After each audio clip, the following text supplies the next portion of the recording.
Bismillahirrahmanirrahim. Assalamu alaikum dear students. Myself Muhammad Usaid Rehan and you are watching Study with Usaid. Students, last time हमने पढ़ा कि photo systems क्या होते हैं, जो कि फोटोसिंथेटिक पिगमेंट्स होते हैं organised into clusters. Antenna complex पढ़ा, रिएक्शन सेंटर पढ़ा। आज हम जानेंगे कि फोटोसिंथेसिस कौन से दो रिएक्शंस पे कंप्राइज करती है। The first one is light dependent reactions and the other one are dark reactions or light independent reactions. So start with the light dependent reactions. Light dependent reactions के बारे में कुछ बातें जानना जरूरी है कि ये डे लाइट में सिर्फ टेक प्लेस करता है जब सन से रोशनी आ रही हो, सिर्फ ये उस वक्त होगा लाइट डिपेंडेंट रिएक्शंस। इसमें जो एटीपी है वो असिमिलेटरी पावर वो प्रोड्यूस होगा एक तो, और दूसरा NADPH तो रिड्यूसिंग पावर वो प्रोड्यूस होगा। रिड्यूसिंग पावर इसलिए कहते हैं क्योंकि इसके पास इलेक्ट्रॉन्स होते हैं, प्रोटॉन्स होते हैं, जैसे ये H2 हाइड्रोजन होता है, प्रोटॉन होता है, इसलिए इसको रिड्यूसिंग पावर कहते हैं क्योंकि ये रिड्यूस कर सकता है किसी को भी। और एटीपी सिमुलेटरी पावर, एनर्जी करेंसी, जो कि डार्क रिएक्शंस के लिए चाहिए होते हैं। तो सबसे पहले लाइट डिपेंडेंट रिएक्शंस में ये दो चीजें बनती हैं, एटीपी और NADPH2 take place in daylight. और थाइलाकोइड मेम्ब्रेन्स, जो हमने लास्ट लेक्चर में देखा कि स्ट्रोमा के अंदर ग्रेना जो होती है उसके ऊपर थाइलाकोइड के स्टैक्स होते हैं, उस एक थाइलाकोइड के स्टैक के ऊपर ये रिएक्शन टेक प्लेस कर रहा होता है क्योंकि उनके अंदर क्लोरोफिल्स होते हैं और अदर पिगमेंट्स भी होते हैं, इसलिए रिएक्शन उधर टेक प्लेस करते हैं। अच्छा जी, light dependent reactions thylakoid membrane पे होते हैं। इसके भी आगे ना लाइट डिपेंडेंट रिएक्शंस के दो तरह के, यानी कि आप कह सकते हैं कि फेज है। एक है नॉन साइक्लिक फोटोफॉस्फोराइलेशन और एक है साइक्लिक फोटोफॉस्फोराइलेशन। फोटोफॉस्फोराइलेशन का मतलब क्या है?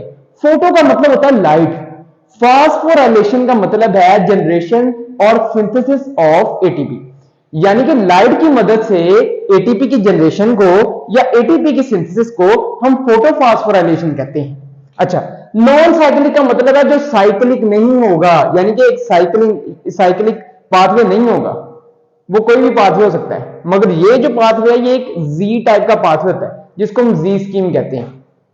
अच्छा, नॉन साइक्लिक फोटोफॉस्फोराइलेशन, इसके बारे में क्या है जी? यूजेस बोथ फोटो सिस्टम 1 और फोटो सिस्टम 2। सबसे पहले मैं आपको ये नीचे दिखाता हूं फोटो सिस्टम 2 और फोटो सिस्टम 1। एक मिनट, ये मैं इधर इसको जरा मैं कर दूं, इधर आपको नजर आ जाए। Photo system 2, photo system 1। इसको फोटो सिस्टम 1 क्यों नहीं कहा गया बच्चों? ये डिस्कवरी पे इनसे रिलेटेड है, इनकी डिस्कवरी से रिलेटेड है। फोटो सिस्टम 2 पहले डिस्कवर हो गया होगा, फोटो सिस्टम 1 बाद में डिस्कवर होगा।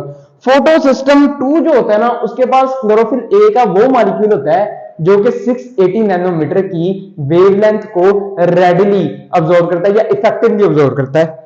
और फोटो सिस्टम 1 के पास क्लोरोफिल ए का वो मॉलिक्यूल होता है जो P700 को अब्सॉर्ब करता है, उस नैनोमीटर की वेवलेंथ को अब्सॉर्ब करता है 700 नैनोमीटर की, वो उधर होता है जी PS1 में।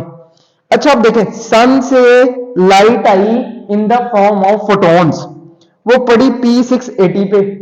P680 के अंदर जो रिएक्शन सेंटर था, उसका जो क्लोरोफिल ए था, उसके अंदर से दो इलेक्ट्रॉन्स जो थे वो एक्साइट हो गए, और एक्साइट हो गए वो चले गए जी primary electron acceptor of photo system 2, यानी कि फोटो सिस्टम 2 के प्राइमरी इलेक्ट्रॉन एक्सेप्टर के पास चले गए वो दो इलेक्ट्रॉन्स जो इधर से एक्साइट हुए थे। अच्छा, एक्साइटेशन होगी, जब इधर से इलेक्ट्रॉन निकलेंगे तो ये जो P680 है, जिसको भाई साहब गुस्सा आ जाएगा, ये कहेगा किसकी हिम्मत हुई कि उसने मेरे से इलेक्ट्रॉन्स ले लिए। तो फिर ये क्या करेगा? ये एक स्ट्रॉन्ग ऑक्सीडाइजिंग एजेंट बन जाएगा। ऑक्सीडाइजिंग एजेंट का मतलब है जो खुद को रिड्यूस करवाए और दूसरे को ऑक्सीडाइज करवाए, यानी कि ये कहता है कि भाई साहब मैं जलाल में आ गया हूं, मैं गुस्से में आ गया हूं, मुझे मेरे इलेक्ट्रॉन वापस किए जाए। अच्छा, अब क्या होगा? अब ये होगा कि फोटोलिसिस होगी। फोटोलिसिस, लाइट की मदद से वाटर की ब्रेकडाउन होगी। फोटोलाइसिस, लाइट की मदद से वाटर की ब्रेकडाउन। वाटर का मॉलिक्यूल 2H पॉजिटिव और हाफ ये मोलेकुलर ऑक्सीजन और दो इलेक्ट्रॉन्स दे देगा। ये जो दो इलेक्ट्रॉन्स होंगे ये इधर से आ जाएंगे क्लोरोफिल ए के पास, क्योंकि वो स्ट्रॉन्गेस्ट ऑक्सीडाइजिंग एजेंट है और उसको चाहिए इलेक्ट्रॉन्स। अच्छा, अब ये जो मोलेकुलर ऑक्सीजन है ना बच्चों, ये अपने जैसे एक और के साथ कंबाइन करेगा और ये ऑक्सीजन बन के इन्वायरमेंट के अंदर चली जाएगी, बाहर चली जाएगी। यानी कि पहला जो हमारे पास प्रोड्यूस हुआ क्या हुआ जी, मोलेकुलर ऑक्सीजन हमारे पास प्रोड्यूस हो गया। ये रिएक्शन कहां टेक प्लेस करेगा? फोटोलिसिस जो है वो कहां टेक प्लेस करेगी? फोटोलिसिस बेसिकली बच्चों स्ट्रोमा के अंदर टेक प्लेस करती है। स्ट्रोमा के अंदर ये रिएक्शन टेक प्लेस करेगा और फोटोलिसिस होके इधर 2 इलेक्ट्रॉन्स आएंगे क्लोरोफिल के पास। अच्छा, ये नीचे उतरता है, इलेक्ट्रॉन्स नीचे जाते हैं। एक सीरीज ऑफ ये आप कह सकते हैं प्लास्टोप्योनिन, साइटोक्रोम कॉम्प्लेक्स है, प्लास्टोसियानिन, इनसे होता होता होता होता फोटोसिस्टम 1 के पास पहुंचेगा। अच्छा, सबसे पहले प्लास्टोक्विनोन, ये क्या है जी, इसके बारे में देख लेते हैं। ये आयरन कंटेनिंग प्रोटीन होता है। साइटोक्रोम कॉम्प्लेक्स, ये कॉम्प्लेक्स टाइप प्रोटीन होती है, इनके अंदर 2 होती हैं, साइटोक्रोम B6 और साइटोक्रोम F। ठीक हो गया, तो ये साइटोक्रोम कॉम्प्लेक्स है, ये भी आयरन कंटेनिंग प्रोटीन है। नीचे जाएगा प्लास्टोसियानिन की तरफ। इस स्टेप में साइटोक्रोम कॉम्प्लेक्स से प्लास्टोसियानिन की तरफ जब इलेक्ट्रॉन जाएगा तो एनर्जी रिलीज होगी। इस स्टेप में एनर्जी रिलीज होगी, साइटोक्रोम कॉम्प्लेक्स से प्लास्टोसियानिन की तरफ एनर्जी रिलीज होगी। प्लास्टोसायनिन क्या है? प्लास्टोसायनिन कॉपर कंटेनिंग प्रोटीन है। ठीक हो गया, कॉपर कंटेनिंग प्रोटीन है, इधर से भी एनर्जी रिलीज होगी। और ये ऐसे ऐसे करते करते इलेक्ट्रॉन P700 की तरफ आ जाएगा। अब P700 में क्या होगा, इधर मैं आपको बताता हूं। दोबारा बच्चों सनलाइट आई नीचे, ये सनलाइट है, लाइट आई। लाइट ने जैसे P680 के साथ जुल्म किया था, उसने वैसे ही P700 के साथ भी जुल्म किया और उसके 2 इलेक्ट्रॉन्स एक्साइट करवा दिए हाई लेवल पे। और वो कहां चले गए? प्राइमरी इलेक्ट्रॉन एक्सेप्टर और फोटो सिस्टम 1 के पास चले गए वो दोनों इलेक्ट्रॉन। अच्छा, अब ये हो गया खाली। ये भी एक ऑक्सीडाइजिंग एजेंट था, पर ये पानी के ऊपर जुल्म नहीं करेगा, पानी को तोड़ेगा नहीं। क्यों? क्योंकि जो फोटो सिस्टम 2 के इलेक्ट्रॉन थे वो डाउन द ग्रेडियंट जाते हुए एनर्जी रिलीज करते हुए फोटो सिस्टम 1 के पास पहुंच जाते हैं और वो जो होल एम्प्टी होता है उसको फिल कर देते हैं। इसलिए इस भाई साहब को ऐसे चैन आ जाता है। किसके इलेक्ट्रॉन लेके? फोटो सिस्टम 2 के। मगर फोटो सिस्टम 2 ने क्या करवाई थी? फोटोलाइसिस। अच्छा, अब ये प्राइमरी इलेक्ट्रॉन एक्सेप्टर के पास चला गया और फोटो सिस्टम 1 के पास चले गए 2 इलेक्ट्रॉन। अच्छा, फेरिडॉक्सिन आ गया जी। फेरिडॉक्सिन क्या है? फेरिडॉक्सिन भी एक आयरन कंटेनिंग प्रोटीन है। फेरिडॉक्सिन के पास जब ये 2 इलेक्ट्रॉन्स आए तो फेरिडॉक्सिन आगे क्या करता है? फेरिडॉक्सिन NAD पॉजिटिव को, NADP पॉजिटिव को NADPH2 में या NADPH प्लस H पॉजिटिव में कन्वर्ट कर देता है। अच्छा, किसकी मदद से? NADP रिडक्टेज, एक एंजाइम की मदद से NADP पॉजिटिव को NADPH2 में कन्वर्ट कौन करता है? NADP reductase. और फेरिडॉक्सिन से डायरेक्टली वो NADPH2 में चले जाते हैं। यानी कि इसकी भाई साहब की इधर होगी reduction, NADPH positive, NADP positive की क्या होगी? रिडक्शन होगी और वो चेंज हो गया NADPH2 के अंदर। अच्छा जी, कुछ बातें जानने वाली है कि पहली बात हमने जैसे क्या सीखा कि इसमें फोटो सिस्टम 1 भी यूज हो रहा है, फोटो सिस्टम 2 भी यूज हो रहा है। दूसरी बात, फोटोलिसिस अगर होती है, लाइट की मदद से वाटर टूटता है, वाटर का एक मॉलिक्यूल टूटता है। प्रोडक्ट्स क्या है जिसके? एक तो मोलेकुलर ऑक्सीजन, दूसरी बात ये जो एनर्जी जाती है ना नीचे बच्चों, ये जो एनर्जी इधर से जा रही थी, जब ये इलेक्ट्रॉन भाई नीचे मूव कर रहे थे, साइटोक्रोम कॉम्प्लेक्स से प्लास्टोसायनिन में जब इलेक्ट्रॉन आया तो एनर्जी रिलीज हुई। और ये एनर्जी कीमियोस्मोसिस एक प्रोसेस है, उसके जरिए एटीपी जनरेशन करती है, एटीपी प्रोड्यूस करती है। तो यानी कि इधर से एटीपी भी बन गया हमारे पास और एंड पे हमने देखा फेरिडॉक्सिन से NADPH पॉजिटिव NADPH2 में कन्वर्ट हो जाता है। किसकी मदद से? NADP रिडक्टेज की मदद से। और NADPH2 भी हमारे पास बन गया। यानी कि ये 3 प्रोडक्ट बने हमारे पास नॉन साइक्लिक फोटोफॉस्फोराइलेशन में। इसको जी स्कीम भी कहते हैं। क्यों? ये आप पाथवे अगर ऑब्जर्व करें, ये ऐसे, ये ऐसे, ये ऐसे, इसलिए इसको जी स्कीम कहते हैं। और वो भी क्यों? साइंसदानों ने असल में यहां से ये प्रोसेस ऑब्जर्व किया था, यहां पे माइक्रोस्कोप लगी थी या जो भी लगी थी, जब उन्होंने प्रोसेस ऑब्जर्व किया तो उन्होंने जब देखा ना तो इसका पाथवे जी टाइप का बांधा था। उन्होंने कहा जी ये जी स्कीम है, एक जी स्कीम नाम दे दिया जब इसको डिस्कवर किया। लॉन्ग पाथवे है जी, ये एक लंबा पाथवे है, नॉर्मल प्रोसेस है, यही एकर होता है। अच्छा, 1 photon is equal to 1 electron, यानी कि जो लाइट का 1 फोटोन है वो सिर्फ 1 इलेक्ट्रॉन को एक्साइट करेगा। 2 फोटोन होंगे तो 2 इलेक्ट्रॉन एक्साइट होंगे। अच्छा जी, इससे आगे देखते हैं हम कि साइक्लिक फोटोफॉस्फोराइलेशन क्या है। Number 2, cyclic photophosphorylation. Cyclic photophosphorylation सिर्फ और सिर्फ फोटो सिस्टम 1 को यूज करते हैं। ठीक हो गया। इसमें कोई फोटोलिसिस नहीं होती, only ATP is produced, short pathway है और इलेक्ट्रॉन की रीसाइक्लिंग होती है। अच्छा बच्चों, इधर से ही ना मैं आपको एक नई कहानी सुनाता हूं, इधर से गौर सिर्फ देखें, गौर से देखें कि होता क्या है। अब होता क्या है, मैं कहता हूं जी कि इधर से ब्लू से रिप्रेजेंट कर रहा हूं मैं, इधर से फेरिडॉक्सिन के पास इलेक्ट्रॉन है और फेरिडॉक्सिन ने इलेक्ट्रॉन्स वापस दे दिए साइटोक्रोम कॉम्प्लेक्स को। किसको? साइटोक्रोम B6 और साइटोक्रोम F को वापस दे दिए। और यहां से वो इलेक्ट्रॉन्स दोबारा नीचे आए और फिर यहां से ऊपर गए, फिर फेरिडॉक्सिन से होते हुए साइटोक्रोम कॉम्प्लेक्स के पास पहुंचे। बच्चों एक बात याद रखनी है, जब NADPH2 बहुत ज्यादा प्रोड्यूस हो जाए, यानी कि उसकी एक्यूमुलेशन बहुत ज्यादा हो जाए, बहुत ज्यादा हमारे पास आ गया, मगर एटीपी हमारे पास शॉर्ट है, एटीपी की शॉर्टेज है। एटीपी की शॉर्टेज में क्या होगा कि नॉन साइक्लिक फोटोफॉस्फोराइलेशन एक साइक्लिक पाथवे के अंदर चेंज हो जाएगा। यानी कि जब साइटोक्रोम कॉम्प्लेक्स से प्लास्टोसियानिन फिर P700 की तरफ आएंगे, दो इलेक्ट्रॉन एक्साइट होकर प्राइमरी इलेक्ट्रॉन एक्सेप्टर की तरफ जाए, फेरिडॉक्सिन से आगे ये NADPH2 की तरफ नहीं जाएंगे, क्योंकि NADPH2 हमारे पास बहुत ज्यादा हो गया, एटीपी की शॉर्टेज। फेरिडॉक्सिन भाई साहब इसको दोबारा साइटोक्रोम कॉम्प्लेक्स की तरफ भेजेंगे और साइटोक्रोम कॉम्प्लेक्स इसको दोबारा उस साइक्लिक सीरीज से गुजारेगा।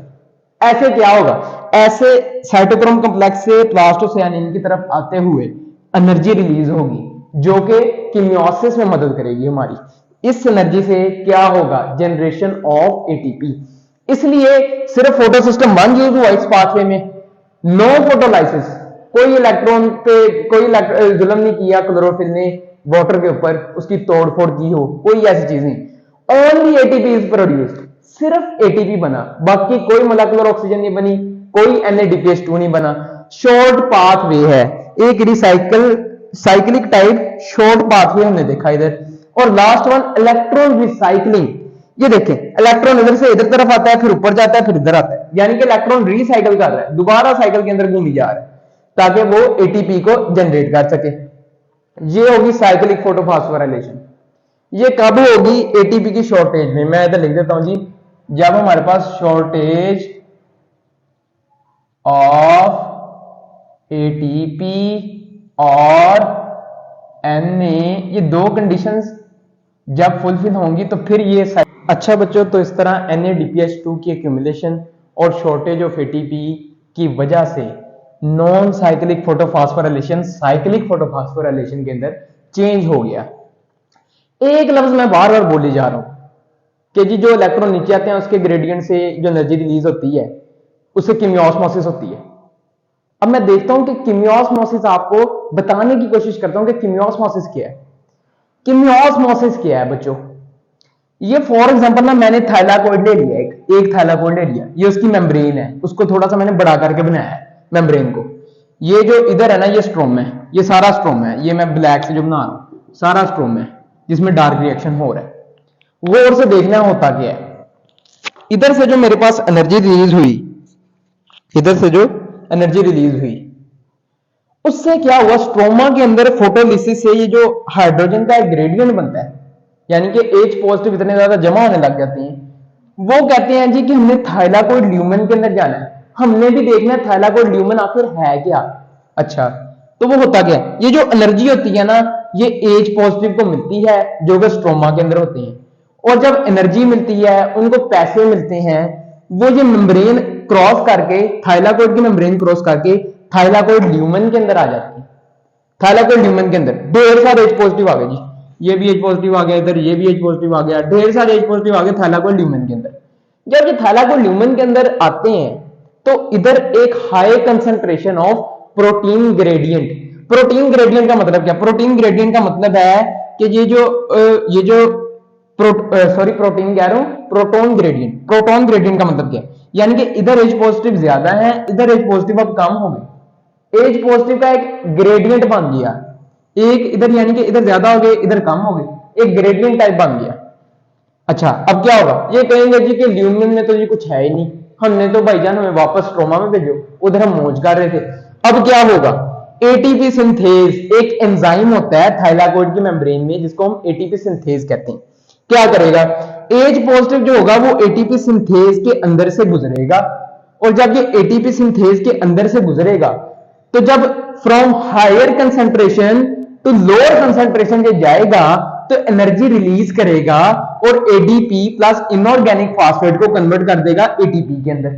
एटीपी सिंथेज एंजाइम ये फंक्शन करता है कि एच पॉजिटिव को वापस भेजता है from higher concentration of proton to lower concentration of proton, और जब ये लोअर कंसंट्रेशन की तरफ जाएगा एच पॉजिटिव को भेजेगा, इसमें से गुजरेगा तो जो एनर्जी होगी उससे एडीपी और इनऑर्गेनिक फास्फेट को कन्वर्ट कर दिया जाएगा एटीपी के अंदर। ऐसे बच्चों ये कीमियोस्मोसिस का प्रोसेस होता है और एक एटीपी ऐसे बनता है। ये हो गया कीमियोस्मोसिस का प्रोसेस। दूसरी तरफ हम देखेंगे कि ये जो एटीपी NADPH2 और मोलेकुलर ऑक्सीजन मेरे पास बना, उसका आगे फंक्शन क्या है? उसका फंक्शन है डार्क रिएक्शन के अंदर। इस डार्क रिएक्शन में उसका फंक्शन है क्या होगा, मैं ये देख लो बताता हूं आपको डार्क रिएक्शन क्या है। डार्क रिएक्शन बेसिकली स्ट्रोमा के अंदर होने वाले रिएक्शन थे जिनको मेल्विन कैल्विन, एक साइंटिस्ट था जिसने यूनिवर्सिटी ऑफ कैलिफोर्निया में अपने कोलीग्स के साथ उसकी इन रिएक्शंस की एक्सप्लेनेशन को डिस्कवर किया, और 1961 में इन भाई साहब को नोबेल प्राइज मिला। कब? 1961 में कैल्विन को नोबेल प्राइज मिला। यूनिवर्सिटी ऑफ कैलिफोर्निया में इन्होंने ये डिस्कवरी की थी अपने कलीग्स के साथ, इसीलिए इसको डार्क रिएक्शंस को कैल्विन साइकिल भी कहा जाता है। डार्क रिएक्शन का मतलब है कि they don't require any presence of light. Light reactions के लिए लाइट जरूरी है, डार्क रिएक्शंस के लिए लाइट जरूरी नहीं। They can take place in the absence as well as in the presence of light, यानी कि लाइट की कोई जरूरत नहीं है, डे टाइम भी होंगे और रात के वक्त भी होंगे। अच्छा, take place in stroma, stroma के अंदर टेक प्लेस करते हैं डार्क रिएक्शंस। इनको लाइट इंडिपेंडेंट रिएक्शंस भी कहते हैं क्योंकि ये लाइट पे डिपेंड करते ही नहीं। डोंट रिक्वायर लाइट, लाइट की कोई जरूरत नहीं रिएक्शंस के लिए। इसके 3 फेजेस होते हैं बच्चों। पहला फेज है कार्बन फिक्सेशन, दूसरा रिडक्शन और तीसरा रीजनरेशन ऑफ CO2 एक्सेप्टर या रीजनरेशन ऑफ रिबुलोस बिसफॉस्फेट। अच्छा जी, क्या होगा? अब हम देखते हैं कि इस रिएक्शंस के अंदर क्या होता है। जो एटीपी एसिमिलेटरी पावर है और NADPH2 जो कि रिड्यूसिंग पावर है, ये दोनों कैसे कंज्यूम करता है डार्क रिएक्शन। अच्छा, तो देखता हूं, मैंने आपको एक चीज बताई थी कि CO2 जरूरी है फोटोसिंथेसिस के लिए। अब बताता हूं मैं आपको कि CO2 क्यों जरूरी था। बच्चों देखें, बुक के ऊपर ना, पीटीबी के ऊपर 3 केल्विन साइकिल उसने बनाए, यानी कि 3 कार्बन डाइऑक्साइड से 3 केल्विन साइकिल चलते हैं, 1 कार्बन डाइऑक्साइड से 1 केल्विन साइकिल चलेगा।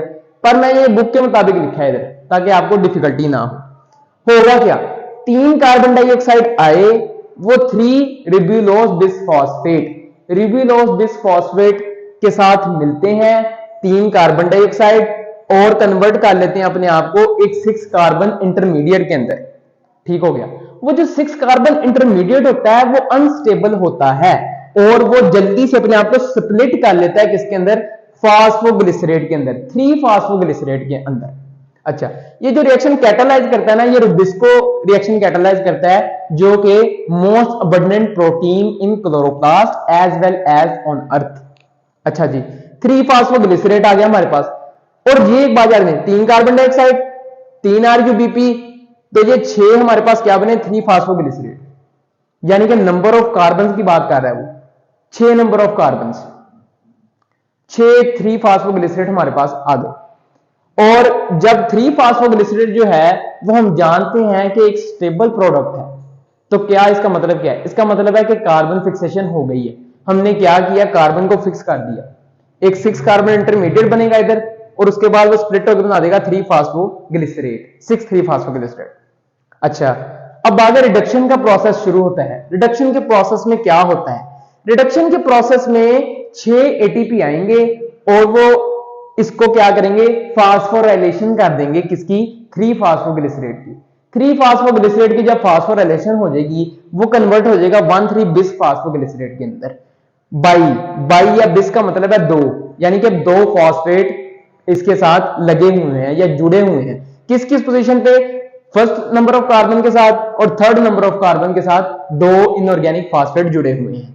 अच्छा जी, ये 6 एडीपी के अंदर कन्वर्ट हो गया और हमारे पास क्या बने जी? 6 1,3 बिस फास्फोग्लिसरेट बन गए जी हमारे पास।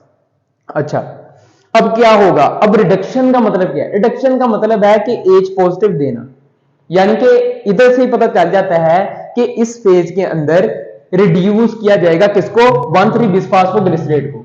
बच्चों होता क्या, होता कुछ यूं है कि 6 इनऑर्गेनिक फास्फेट जो है वो इसके ऊपर से उतर जाते हैं, यानी कि फर्स्ट नंबर ऑफ कार्बन के ऊपर से 6 इनऑर्गेनिक फास्फेट उतर जाते हैं। और होता क्या है, 6 NADPH आते हैं जिसको हमने रिड्यूसिंग पावर का नाम दिया, और वो रिड्यूस कर देते हैं किसको, 1,3 बिसफास्फोग्लिसरेट को, किसके अंदर, ग्लिसरल्डिहाइड 3 फास्फेट के अंदर, G3P के अंदर, ग्लिसरल्डिहाइड 3 फास्फेट के अंदर उसको रिड्यूस कर देते हैं। 6 NADPH कन्वर्ट हो गए 6 NADP पॉजिटिव, इसकी क्या हुई, NADPH की होगी ऑक्सीडेशन, जबकि 1,3 बिसफास्फोग्लिसरेट की क्या होगी, रिडक्शन, और रिडक्शन से ये कन्वर्ट हो गया ग्लिसरल्डिहाइड 3 फास्फेट के अंदर। अच्छा 6 ग्लिसरल्डिहाइड 3 फास्फेट बनती हैं, उनमें से एक ग्लिसरल्डिहाइड 3 फास्फेट जो होगा वो एज अ प्रोडक्ट इस साइकिल में से निकल जाएगा। ग्लिसरल्डिहाइड 3 फास्फेट क्या है, ग्लिसरल्डिहाइड 3 फास्फेट एक ट्रायोज है, यानी कि इसके अंदर 3 कार्बन होते हैं, इसलिए हम इसको ट्रायोज कहते हैं। ये ट्रायोज क्या करेगा, 2 ट्रायोज मिलकर एक ग्लूकोज भी बना सकते हैं, या अदर ऑर्गेनिक कंपाउंड या अदर कार्बोहाइड्रेट्स भी बना सकते हैं। अच्छा जी, रिडक्शन फेज इधर आके हो गया कंप्लीट। हमारे पास कितने बचे, मैं 1 मिनट इधर लिख देता हूं, 6 बने, एक तो इधर से रिलीज हो गया, बाकी जी हमारे पास कितने बचे, बाकी बचे मेरे पास 5 ग्लिसरल्डिहाइड 3 फास्फेट। इनसे क्या होगा, इनसे आखिरी स्टेप शुरू होगा, रीजनरेशन ऑफ CO2 एक्सेप्टर या रीजनरेशन ऑफ रिबुलोस बिसफास्फेट। हमने रिबुलोस बिसफास्फेट बनाना है। अब इन 5 ग्लिसरल्डिहाइड 3 फास्फेट्स वो कैसे बनेंगे, 5 ग्लिसरल्डिहाइड 3 फास्फेट सबसे पहले ना अपने आप को रीअरेंज करेंगे, रीअरेंजमेंट से वो कन्वर्ट हो जाएंगे रिबुलोस फास्फेट के अंदर, RUP के अंदर। अब वो रिबुलोस फास्फेट जो होगा 3 ATP से वो 3 इनऑर्गेनिक फास्फेट लेके अपनी फॉस्फोराइलेशन करवा के वो रिबुलोस बिसफास्फेट में कन्वर्ट हो जाएगा, और इधर से हमारे पास 3 ADP आएंगे। जब 3 ATP एक एक इनऑर्गेनिक फास्फेट ATP देता जाएगा और वो साइकिल से बाहर निकलता जाएगा, 3 ADP, और हमारे पास क्या बन गया, रिबुलोस बिसफास्फेट। एक दफा दोबारा बता दूं कि रीअरेंजमेंट होगी इधर, और ये रिबुलोस फास्फेट के अंदर पहले कन्वर्ट होंगे, उसकी फास्फोराइलेशन होगी, फास्फोराइलेशन के बाद वो रिबुलोस बिसफास्फेट में कन्वर्ट हो जाएगा, और इधर से ये रीजनरेशन का फेज जो है ये भी कंप्लीट हो जाता है। तो ये थे उसके 3 फेज। अच्छा इसके बाद क्या होगा, इसके बाद जो अगला कार्बन डाइऑक्साइड आएगा रिबुलोस बिसफास्फेट उसके साथ रिएक्शन शुरू कर देगा।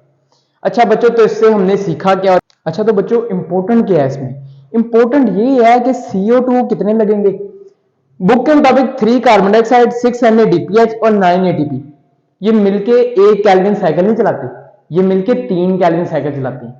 एक कैल्विन साइकिल के लिए, for 1 Calvin cycle 1 carbon dioxide, 2 NADPH and 3 ATP are required for the formation of 1 hexose, यानी कि ग्लूकोज, एक ग्लूकोज या एक फ्रुक्टोज की फॉर्मेशन के लिए क्या चाहिए, उसके लिए 6 कार्बन डाइऑक्साइड, 12 NADPH और 18 ATP चाहिए। ऐसे ही वो मैं फॉर एग्जांपल कहता हूं जी, मुझे बताएं कि एक सुक्रोज के मॉलिक्यूल की फॉर्मेशन के लिए कितने ये चीजें रिक्वायर्ड हैं, कार्बन डाइऑक्साइड कितने चाहिए।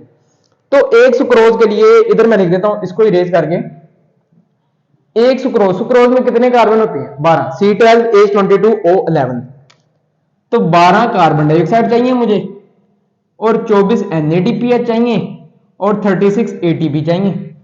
इसका आसान फार्मूला क्या है, इसका आसान फार्मूला है कि NADPH उतने चाहिए, NADPH मालूम करने के लिए आपने कार्बन डाइऑक्साइड की तादाद को 2 से मल्टीप्लाई कर देना है, ATP मालूम करने के लिए कार्बन डाइऑक्साइड की तादाद को 3 से मल्टीप्लाई कर देना है। अच्छा तो ये ओवरऑल इक्वेशन आ गई इसकी कि जी 3 कार्बन डाइऑक्साइड, 9 ATP, 6 NADPH, एक ट्रायोज बना हमारे पास, और 9 ADP, 9 inorganic phosphate and 6 NADP positive हमारे पास जो है वो एज अ प्रोडक्ट के तौर पे आए। अच्छा रिडक्शन फेज क्या था, ये 3 फेज हमने पढ़े, इनमें से सेकंड रिडक्शन फेज है ना, जब हम ग्लाइकोलिसिस में जाएंगे रेस्पिरेशन में, उसमें मैं आपको बताऊंगा कि ये जो रिडक्शन फेज था ये ऑपोजिट था किसके, ऑक्सीडेटिव या पेओ फेज ऑफ ग्लाइकोलिसिस के। Reduction phase is opposite to oxidative phase of glycolysis. तो उम्मीद है स्टूडेंट्स आपको आज का लेक्चर पसंद आया होगा, और अगर आपने इसको लाइक किया है तो दूसरों के साथ शेयर भी कीजिएगा और नेक्स्ट लेक्चर तक अल्लाह हाफ़िज़।